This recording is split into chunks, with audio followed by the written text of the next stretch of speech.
Hey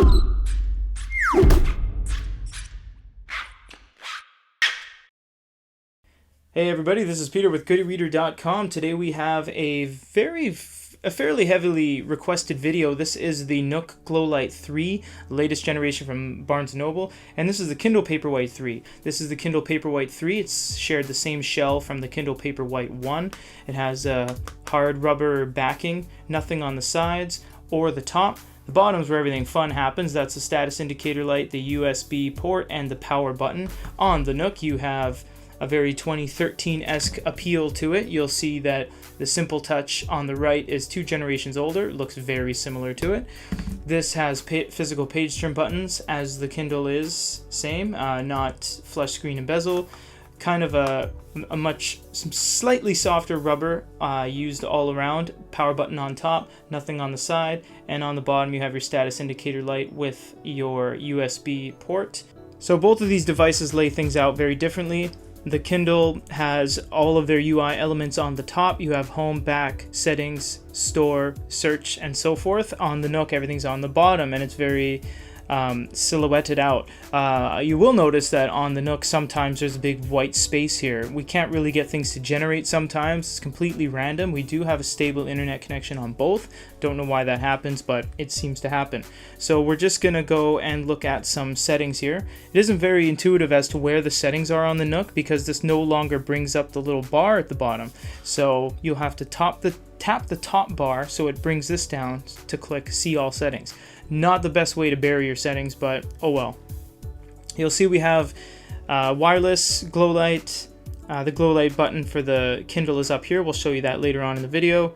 Tap out of that. Device options, reading options, language and dictionary, download storage, and so forth. We're not going to go through every single one of these, of course. We do have individual videos on both of these, so you guys can check it out on your own time. I'm not going to make this a 28-minute video. So, oh, well, we're generating stuff. See, sometimes that happens. So now it's kind of refreshed itself, and we have recommended for you, and on the Kindle, you don't have anything recommended for you, but there is the Kindle store and some ads at the bottom. So we're just going to open up a book.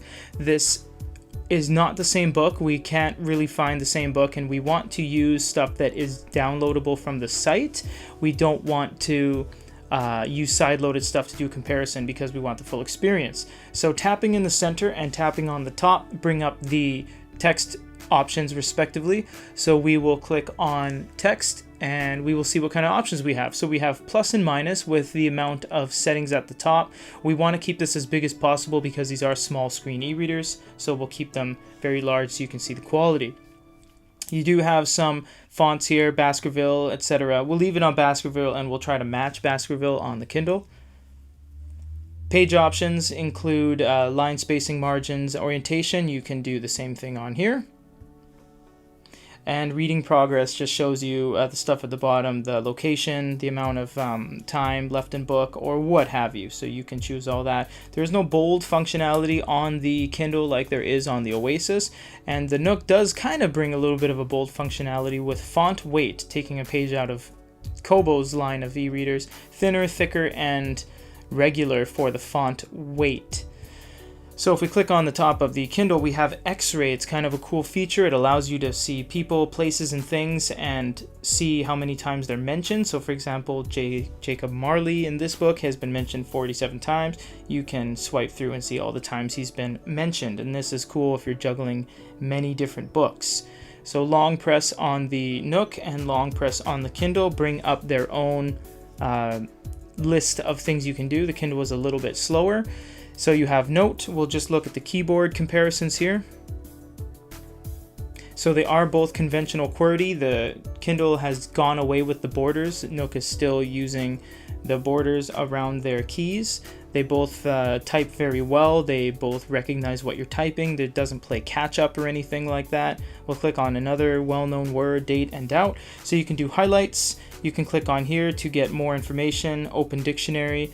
You can also do highlights, copy, and you can swipe here on the Kindle to get translation. Translation's really cool because, well, you have to register your device, but we've shown it a million times. You can translate any word to a different language. I think there's about 20 different languages.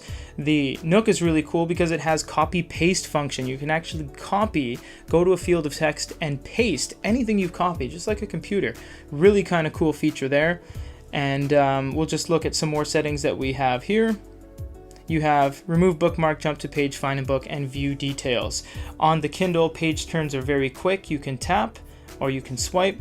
On the Nook, page turns are even faster. You can tap, swipe, or hold down the text button and absolutely whiz through the book. It's very, very fast. We're also going to show you one last thing before we move on, because books are the focal point of this review. We're going to click here, lower this so we can show you a really cool feature. This is double tap chapter. So you can double tap. You go to chapter 6, double tap again. Chapter 5, we're going back, double tap again. Chapter 4, double tap. You see where I'm going with this? This is the only e-reader to specifically jump from chapter to chapter without using a slider bar or table of contents. Looking at the store experience, this is how they lay everything out. So you get the recommended for you, basically these things right here. Books, newsstand, romance, teens. Obviously romance and teens are some of the most highly sought after categories and genres of books, so that's why that's there. You can click on books here, and we can click on just click on books top 100, for example. You'll see how they lay out their lists. Kindle actually lays out how many books are in each respective category.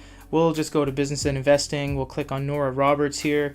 We'll click on habit stacking, just whatever, just so we can see the buying decisions. So you can read for free if you have something like Kindle Unlimited or whatever, or you can buy for $4.99 or try a sample for free, basically. Free sample. They both have those. So Kindle lays everything out on one screen, so it's a scrolling kind of thing. Everyone does it differently. Kobo does little tabs, and Nook does page by page. So you can go the next page, customers who bought this, editorial reviews, and then reviews of your own and customer reviews. So this is how they lay out their buying decisions for their books. It's always really hard to exhibit the Glowlight in a studio setting on camera, but we'll do the best we can. On the left here is the Kindle Paperwhite 3. If you're just joining us, on the right is the Nook Glowlight 3. You have a slider bar here that allows you to change the light up and down. You can click this to turn off or on. You can click night mode, which is not really a very intuitive way to switch the settings, but this will enable you to click auto, and this will color shift throughout the day, meaning it matches the time of day that it is. It references the time of day, 10:58 a.m. It would be, well, I guess they wouldn't know the weather unless it does. It's kind of gloomy outside, maybe it would adjust it, and so forth. On the Kindle, you have an adjustment bar here. You also have a max button, which just basically moves it another square past 24. Why they didn't just include a 25 square is completely beyond me.